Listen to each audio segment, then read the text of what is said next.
Okay, continuing with the idea of adapting public uh, services and critical infrastructure as well as land use plans, we talked about Fiji's vulnerability analysis in terms of the road and transportation infrastructure. This is part of that discussion continued from the World Bank criticality analysis, as we called it. Extract from Fiji's climate vulnerability assessment of priority interventions. So everything about economic analysis? Is technical feasibility the most important? Is economic feasibility the most important for climate adaptation? Or where will the finances come from if investments are not possible for a particular country, let's say for Fiji? All these are difficult questions, but here we are only looking at principles of adaptation. So we just look at the analysis done for Fiji in that sense. So interventions are analyzed in the criticality analysis as well to increase resilience of the infrastructure. Jetty replacement and upgrade work package. So we will not worry about the details. The World Bank report along with the government of Fiji will have those details. I just want to tell you how the transportation interventions can work to prepare for increasing climate risks, sea level rise being the most important one for Fiji. Time frame, medium term, cost has got in terms of Fijian dollars some 127 million. Responsible agencies identified type of intervention is just investment and the status is planned. So the advice from the criticality analysis has been translated into plans and implementations and investment allocations. Road renewal and replacement works package, so climate upgrade portion here, again medium term with almost more than twice the cost of the first package, and Fiji Roads Authority again owns it, so the investment is needed, and this is new, so it includes upgrades to 450 kilometers of sealed and 1,425 kilometers of unsealed roads. Okay. Third one, highest priority water crossing works package, so medium term again. This is even higher than that one, 356 Fijian million dollars. This is again under Fiji Roads Authority, and intervention needed is of course just investment, and this is planned, which includes bridges, crossings, culverts and footbridges. So obviously these are critical infrastructures, public infrastructures, and land use plans as well. So they are also critical services, because if people want to get around, even to get to a shelter in the case of a storm or so, they will need these infrastructure. Moving on to action 2.2 under adapting land use plans and protecting public infrastructure and service. Design and implement a government-wide strategy to increase the resilience of the infrastructure and public assets.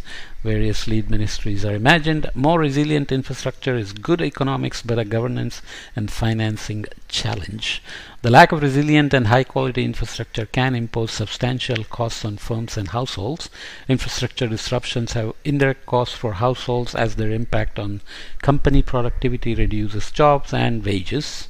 They also have direct costs through reduced consumption and well-being. Such disruptions are estimated to cost firms in developing countries more than 300 billion US dollars and households over 90 billion US dollars each year. This is from 2019. Hopefully the numbers haven't increased much.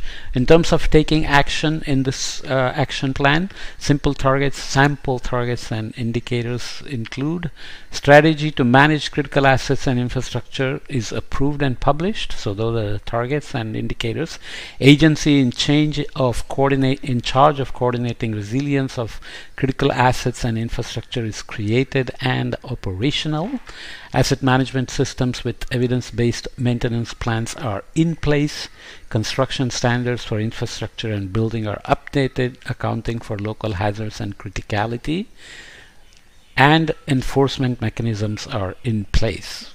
again, governance is an issue because corruption should not degrade the quality of these infrastructures, as they are typically contracted out to private players, and the funds often come from World Bank, which may be seen as a pool of money that's open for percentage cuts off the top. Expected recovery time for critical infrastructure systems, power, transport, and water after major events are the targets and should be followed with indicators. Revised legal framework to allocate risks across stakeholders, including in purchasing power parities and buildings. I hope that's what that means. Yeah. State-owned enterprises have included climate change in their strategy and decision-making as a target. Estimated annual capital cost of increasing the resilience of new public assets in low and middle income countries for 2015 to 2030. This again comes from Hallegatt's work from 2019. In some countries, costs will be higher and require prioritization. But when you do this, it involves a lot of assumptions, a lot of calculations are involved, of course, but a lot of factors matter in terms of how the uncertainties are determined and where the median value exists, etc. So nonetheless, average annual cost in billions of US dollars for power for 2015 to 2030 for low and middle income countries is in the range of 20 billion. So this is for transportation at around 15 billion, but you can see the uncertainty is large, or the percentile distribution around the median value is large. Water and sanitation is much more nailed down in terms of standard deviations and uncertainties, and the value is low here as well, which is good news. Water security is one of the big things. Sanitation is very critical for health issues, for example. The total is here with a large range going from as low as 11 billion to as high as $65 billion over 2015 and 2030. So already we are in 2023, so these numbers probably have to be re-evaluated anyways. In terms of recommendations, and actions for building infrastructure system resilience, the various recommendations with actions here: get the basics right. This includes introducing and enforcing regulations, construction codes, and procurement rules. Create systems for appropriate infrastructure operation, maintenance, and post-incident response. These sound like generic motherhood statements, but the line of command and propagation of information and decisions are very critical in each of these. Provide appropriate funding and financing for infrastructure planning, construction, and maintenance. So risk maps and risk-informed decisions have to go in each of these. Build institutions for resilience. Implement a whole of government approach to resilient infrastructure building on existing regulatory systems. Identify critical infrastructure and define acceptable and intolerable risk levels. Ensure equitable access to resilient infrastructure. Okay. Thirdly, create regulations and incentives for resilience is a recommendation that comes with actions like consider resilience objectives in master plans, standards, and regulations and adjust them regularly to account for climate change. Create economic incentives for service providers to offer resilient infrastructure assets and services. Ensure that infrastructure regulations are consistent with risk-informed land use plans and guide development towards safer areas. The fourth one in terms of recommendations: improve decision making. This is about governance. Invest in freely accessible natural hazard and climate change data. Make robust decisions and minimize potential for regret and catastrophic failures. These are again not so easy in terms of investing that may turn out to be maladaptation or a regret. Build the skills needed to use the data and models and mobilize the know-how of the private sector. Finally, providing financing. Provide adequate funding to include risk assessments in master plans and early project design. Develop a government-wide financial protection strategy and contingency plans. Promote transparency to better inform investors and decision makers.